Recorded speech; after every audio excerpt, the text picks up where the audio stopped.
IRA site, go state by state, see the people with the best ratings for guns, also Gun Owners of America. You can see how people have voted in the past, what their affiliations are, and what they mean to your gun rights. Now, a good place to go if you just want to cut out the middleman, get straight to the meat of it, go to Gun Sense Voter. And what this is, these are the people that you pretty much don't want to vote for if you care about your Second Amendment rights. You can select by state, go all the way down. Hey, this person's anti-gun, this person's anti-gun. But I do caution you, these people may disagree with you on your guns, but they may also have other concerns that you do agree with. I've seen some of these people, they have concerns about securing the border, they don't want to fund ISIS, things like that. So take it all into account and research these people if you still have time left to cast your vote. But, we see the big boys coming out to play on the gun control issue. We've seen Mayor Bloomberg, who we'll talk about more in a second. But right now, let's talk about one William Gates, Bill Gates. We've seen Gates and his wife donate $1 million to a gun control campaign in Washington state, which seeks pretty much expanded background checks. And people say, well, what's wrong with the universal background check? Well, what's wrong with it is if I live in Washington state and my father wants to give me a gun, or if I have children, I want to give my children a gun, I don't think a background check should be required for that transaction. Or if I'm a private seller and I want to sell somebody my old shotgun in the middle of a field, I don't want DHS putting out a training video with a drone looking down at me and acting like it's some type of criminal activity. Now, of course, that's in Washington state, but it could expand to other places. But, you see people like Bloomberg and, of course, Bill Gates. I'm pretty sure Gates has more than a few armed bodyguards running around, and we definitely know that Mayor Bloomberg has more than a few himself. Mayor Bloomberg, how you doing? Jason, I grew up in Brooklyn. Okay, in the spirit of gun control, will you disarm your entire security team? You will get right back to you. You'll get back to me? Would you like a sip of my soda?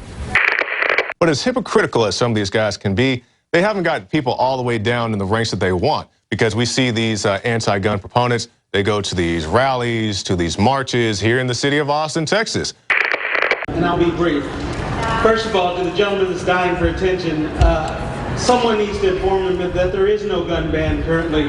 But because of the work that we're doing here today, we will make your side legitimate shortly. So you hang on to that. So that's what they're doing. They want your mayors, your city councilmen, your sheriffs, but they don't have everybody all across the board. And here's a good example. In Detroit, the police chief, he came out and said, this is Mr. James Craig. He said, hey, I want you to be able to arm yourself, because the best thing that can happen is somebody is armed when they encounter a situation. When you have your life in danger, we can't be there all the time. So it's the best thing for you to be able to protect yourself until a policeman or woman is there to offer you the proper assistance. But it's not just in Detroit. We see in Milwaukee as well. Sheriff David Clark, who has been a guest on our show, he said, hey, we're partners now. We need you to watch out for us just like we watch out for you. And by that, what I mean is I need you to be able to go out there and arm yourself. Police admit we can't be every place at once, and you know that as well. You dial 911, how long does it take them to get there? And that's not bashing the police. It's just saying that you need to have the proper means to protect yourself. And everybody who thinks about these gun control, like these gun sellback rallies, let's take those for example. In the state of Arizona, I know that they resell those guns. They're just profiting from the guns that you turn in. So now you know, and knowing is indeed half the battle. But talking about more pro-gun sheriffs, we have Sheriff Nick Finch, who has also been a guest on the Alex Jones Show. He got in some hot water because somebody came into his jail one time, was arrested on a bogus weapons charge, just had a gun without the proper permit. Not that you need a permit to carry a firearm in the United States of America, although some people want to say that you do. Anyway, Mr. Finch, he threw out the charge, threw out the guy, he said, hey man, go home and enjoy your firearm. He said, no, Sheriff, we're not going to have that here. Took the sheriff to court. Eventually, the sheriff won the case, and the Second Amendment prevails. And we need more guys like Nick Finch, like Sheriff David Clark, like all these guys I've been talking about tonight. So if you are in a district where you can vote for somebody pro-gun, whether it's your mayor, your city council member, whoever, get those people in office. And because everybody talks about, well, at INFOWARS, you guys talk about how the system is so rigged.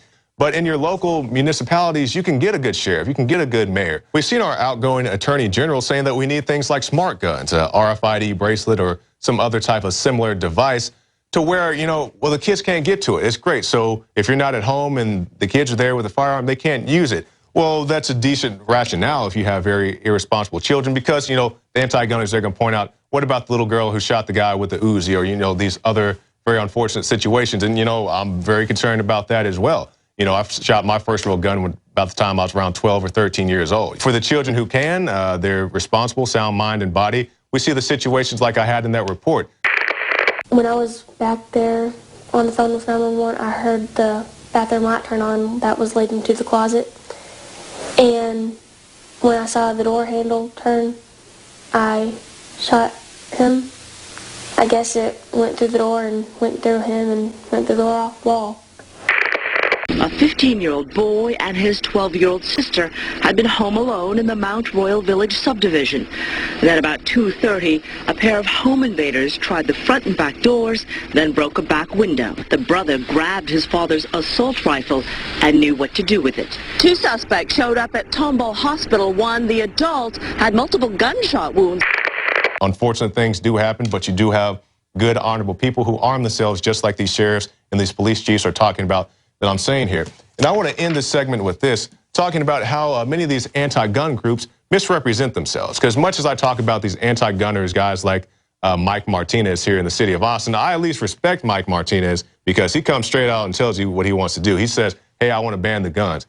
But some of these anti-gun organizations who like to change their name to hide their affiliations or their past sins, they'll come out to you, hand you a flyer that says they want to ban guns and then tell you to your face that they don't want to ban guns. Nobody's trying to take your toys. They haven't taken the guns? Assault weapons. Ban assault weapons. They're not trying. Says right here. Wait. That's all Simeona. Shut up. Well, that's Dianne Feinstein. It's like, no, Dianne Feinstein did not hand me this flyer. You handed me this flyer. It says ban assault weapons. It also says they want background checks for things such as ammunition purchases and also to track the quantities of ammunition and ban online sales. So, we're not trying to take your guns. We're not trying to ban your guns. That's Dianne Feinstein. It's a conspiracy theory that Obama wants to take your guns, even though he said the infamous bitter Klinger quote. People have been beaten down so long, and they feel so betrayed by government. So it's not surprising then that they get bitter and they cling to guns or religion or antipathy towards people who aren't like that. That he thinks AK-47s belong in the hands of soldiers, not in the hands of criminals. And I don't want AK-47s in the hands of criminals either. But you can't classify everybody as being a criminal just because you don't like the weapon that they have. That hunting and shooting are part of a cherished national heritage. But I also believe that a lot of gun owners would agree that AK-47s belong in the hands of soldiers, not in the hands of criminals. If we can save one child, if we can save one child from this, if we can save one child from that, well, how about we save the children in Mexico from having guns come into their country with Operation Fast and Furious? How about we save the children in Syria and Iraq by not arming these Al-Qaeda and these ISIS rebels? We saw the video last week about the airdrop grenades, in ISIS territory. How many kids are going to die because of that? But if we can save one child, we'll ban your guns. But we can't save one child by, not arming the terrorists that we're fighting against. It's completely ridiculous. It's ongoing. It's not dead. They may have been a little quiet for a while, but they're working behind the scenes. So you can't sleep on it. And if you want your guns, if you want your freedom, if you want your whatever, they just want your general rights, all of them.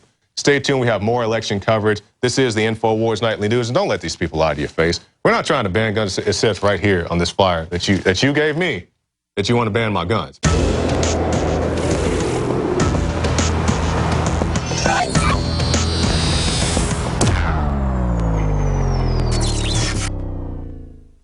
I want to know what's really happening with Ebola. I want to know if there are things out there that could protect this country and protect my 3 children, just as you do. Government can't and won't protect you from Ebola. It is up to all of us to be prepared and to protect ourselves. I'm not sitting back waiting for the government to come protect me and take care of me. It's why I'm doing everything I can to boost my body's natural defenses. That's why I've got storable foods. That's why I've got my colloidal silver from InfoWarsLife.com, the silver bullet. That's why I've got nascent iodine X2 that has absolutely supercharged my personal body's defenses. I personally have gotten prepared, and I recommend everybody else get prepared as well. So visit InfoWarsLife.com today to find the most cutting-edge, hardcore supplements on the planet. Or call the InfoWars staff, and we can answer your questions or take your order over the phone at 8.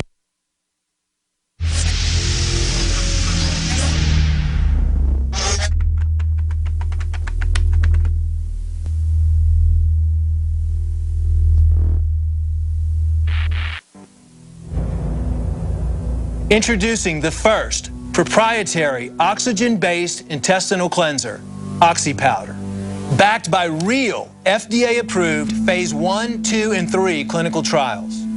People are suffering from all kinds of digestive issues these days. All the toxins from the air, the food, the water, ultimately ends up in the gut or affects the gut. My main focus was to come up with a remedy for this, something that's safe and effective that anyone can take on a regular basis to keep their intestinal lining clean.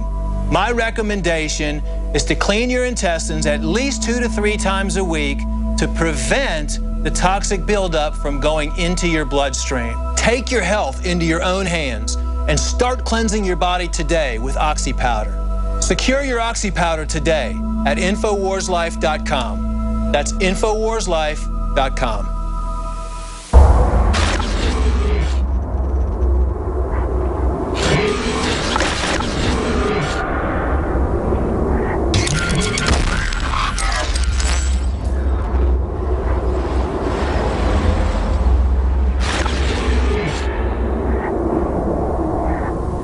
DNA force. When cells become toxic, they die early and aging sets in. DNA force. No one has put together a formula that focuses directly on brain health, nerve growth factors, and optimizing your cellular energy at the same time. Just one of the key compounds, BioPQQ, is backed by major clinical studies. DNA force. We now have the synergistic solution. Secure your DNA force today at InfoWarsLife.com or call toll-free 888-253-3139. DNA force.